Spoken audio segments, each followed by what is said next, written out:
Radhe Radhe everyone, my name is Uma and the channel name is hey Uma. I hope you all are good. तो कल जो है वो हमने बात की थी टॉक्सिक पीपल, जो छोटी छोटी बच्चियाँ होती है वो भी टॉक्सिक होती हैं मेरी स्कूल वाली कहानी।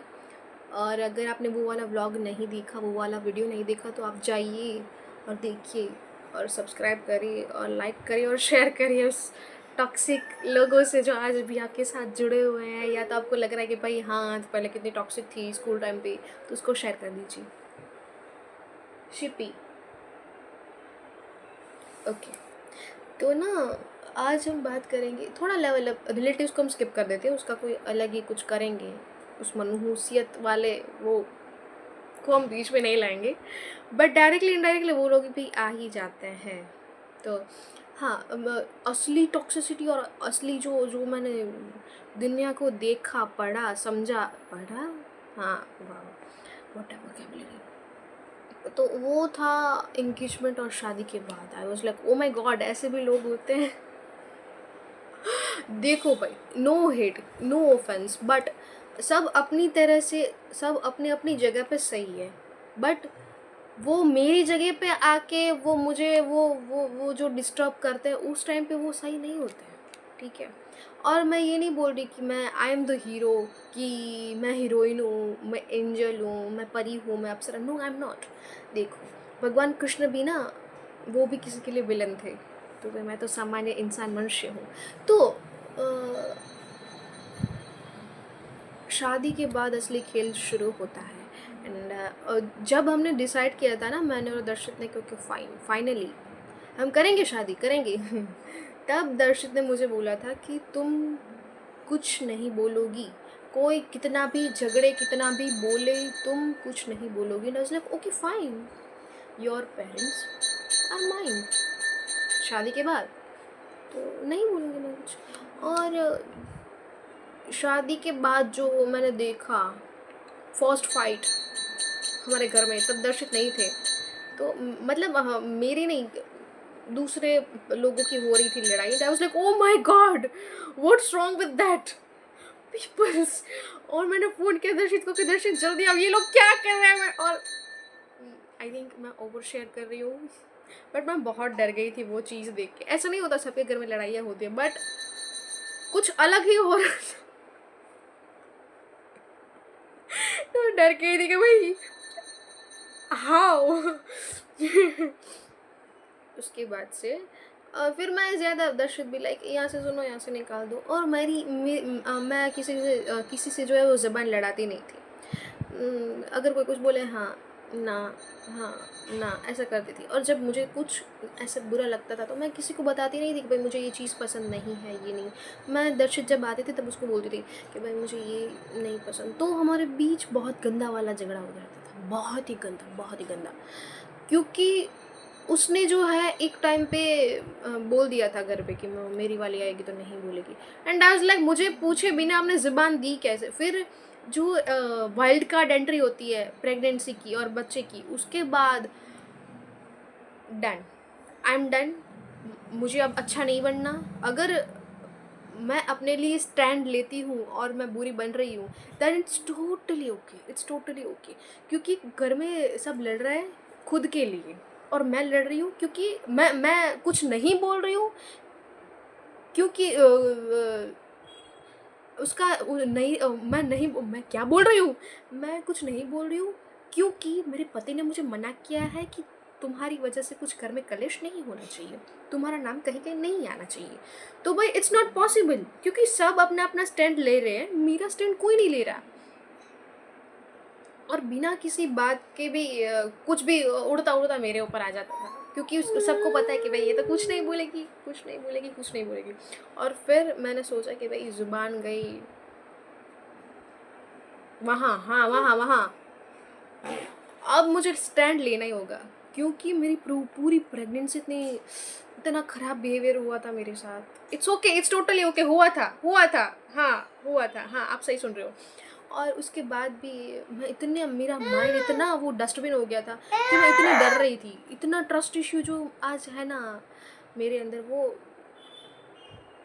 वो देन है सबकी कि मैं आज भी बिलीव नहीं कर पाती हूँ किसी पे भी। मैं अकेला रहना पसंद करती हूँ बस, इन लोगों की वजह, कुछ लोगों की वजह से, इन लोगों की वजह से, जो भी आप समझो। तो उसके बाद बहुत अच्छा कांड हुआ था। इफ़ यू नो, आप लोगों को पता ही होगा। ये इतना सारा मैं कुछ नहीं रिवील कर सकती, ठीक है। और उसके बाद मेरा बच्चा कितने 1.5 महीने का था तब हमें अलग कर दिया गया। एंड उसके बाद 1 साल तो मतलब इट्स सिलेबस के बाहर थी वो चीज़। इतना छोटा बच्चा, एक तो मैंने बहुत छोटी एज में शादी कर ली, एंगेजमेंट कर ली, और पता नहीं कैसे कैसे क्या ही हो रहा है घर में, मुझे कुछ घंटा पता नहीं चल रहा। और ये बच्चा, प्रेगनेंसी, और फिर ये बच्चा आ गया छोटी सी एज में, और ये जो 1.5 महीने का था तब हमें अलग कर दिया। सारी आउट ऑफ सिलेबस चीज़ें हो रही है मेरी ज़िंदगी में। और फिर आई was like okay, okay fine. But एक चीज़ मैंने रियलाइज़ की कि मुझे हेडेक की दवाइयाँ नहीं पीनी पड़ रही, जो किडनी के लिए बहुत हानिकारक होती है।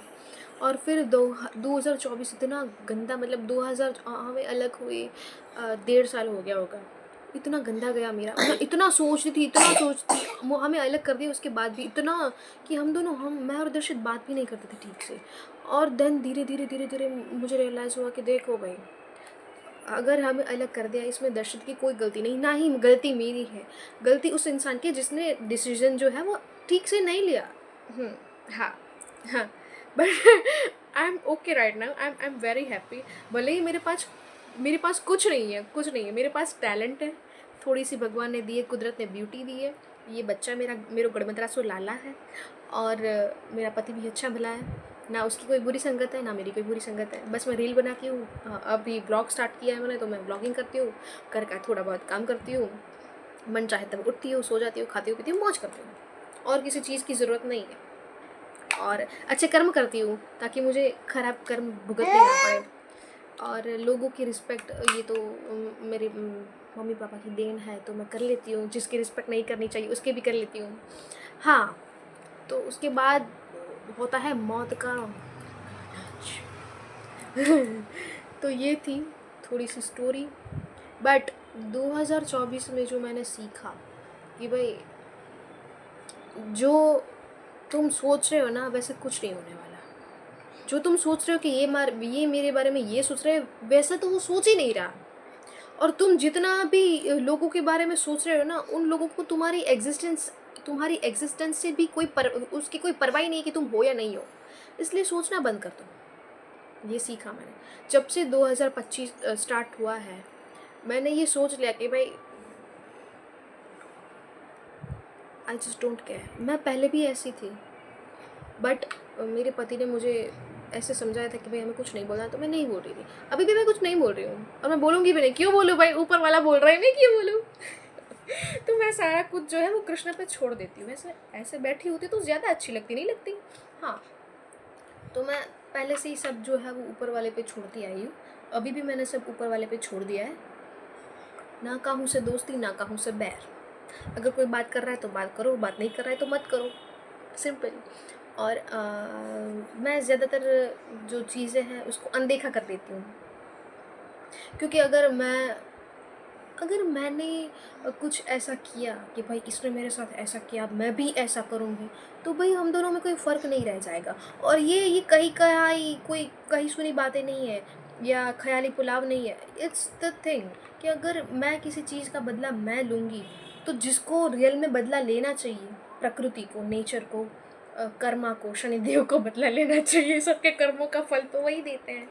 हाँ, तो वो क्या करेंगे? अगर मैं बदला ले लूँगी, मैं बोल दूँगी मैं ये कुछ मैंने कर दिया, तो उसका काम भी मैंने कर दिया, तो वो बोलेंगे कि मेरे काम तो तूने कर दिया, अब मैं क्या ही करूँगा मैं? तो भाई, मैं इस चीज़ पे बिलीव करती हूँ कि कुछ चीज़ें हमें छोड़ देनी चाहिए। कुछ चीज़ें हमें ऐसे छोड़ देनी चाहिए कि उसको रिग्रेट हो कि इसने हमें क्यों छोड़ा। रिग्रेट हमें नहीं होना चाहिए। अपनी पर्सनैलिटी ऐसी बनाओ कि सामने वाले को रिग्रेट हो, ठीक है? आप लोगों को मैं हमेशा अकेली ही दिखाई दूंगी, या तो अपने पति के साथ, या तो मेरे पेरेंट्स के साथ, और तीसरा कोई नहीं होगा। तो इस कर्मा पे बिलीव करो, अच्छे कर्म करो, किसी का मेंटल स्टेट बिगड़े ऐसी सिचुएशन कभी क्रिएट मत करो, कभी कभी भी नहीं। कभी भी नहीं, क्योंकि जब इंसान मेंटली अनस्टेबल हो जाता है ना, और उसके पास कोई समझने वाला भी नहीं होता, और ख़ास करके मैरिड लड़की जो होती है वो अपने पेरेंट्स को भी नहीं बता सकती। क्या करूँ, मतलब क्या करे वो, अपने मायके चली जाए फिर से? नहीं, वो अपना घर संसार छोड़ के नहीं जा सकती। इसलिए कोई भी लड़की को कोई भी इंसान को ना, नॉट ओनली लड़की, किसी भी इंसान को ऐसे सिचुएशन में नहीं रखना चाहिए कि उसका बदला स्वयं प्रकृति ले। और वो ऊपर वाले का थप्पड़ पड़ता है ना, इतना ज़ोर से पड़ता है कि भाई वो ऐसे ऐसे छप जाता है, परमानेंटली टैटू हो जाता है।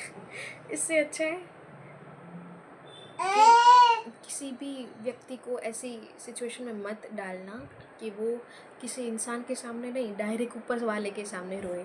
और जब से मैंने ये चीज़ की है कि मैं किसी के भी सामने नहीं रोती, बस कृष्ण के सामने रो लेती हूँ, उसको याद करके रो लेती हूँ, तब से मुझे किसी भी इंसान के सामने रोने की ज़रूरत नहीं पड़ी, किसी के भी सामने नहीं। अब हाँ, रखो कोई इंसान तुम्हारा कोई फ्रेंड एक आध हो गया, कोई तुम्हारा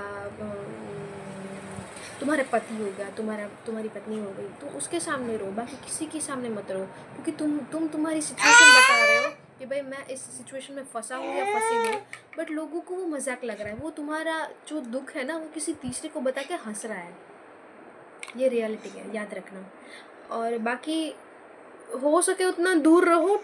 अगर तुम्हें एक बार पता चल जाए कि ये इंसान ऐसा है तो उसके पास नहीं जाना चाहिए। Let me give an example कि कोई हमें समंदर से पानी का लोटा भर के दे के ये लो पी लो, तुम पी रहे हो, खारा लग रहा है, तो तुम दूसरी जगह पे थोड़े दूर जाकर वहाँ का पानी पी के चेक नहीं करो कि भाई वो खारा है कि नहीं। समुंदर कहीं भी जाओ खारा ही होगा।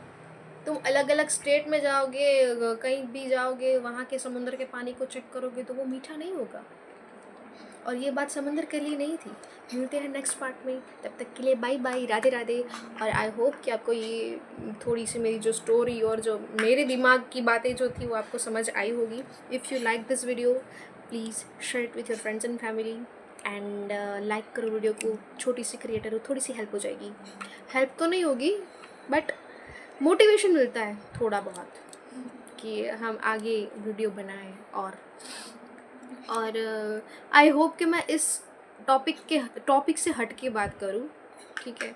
और आप भी जो है कोई आइडिया मुझे दे सकते हो कि भाई इस टॉपिक के इस टॉपिक पर कुछ बोलो, इस टॉपिक पर कुछ बोलो, तो हम वो ट्राई करेंगे, वो बोलेंगे।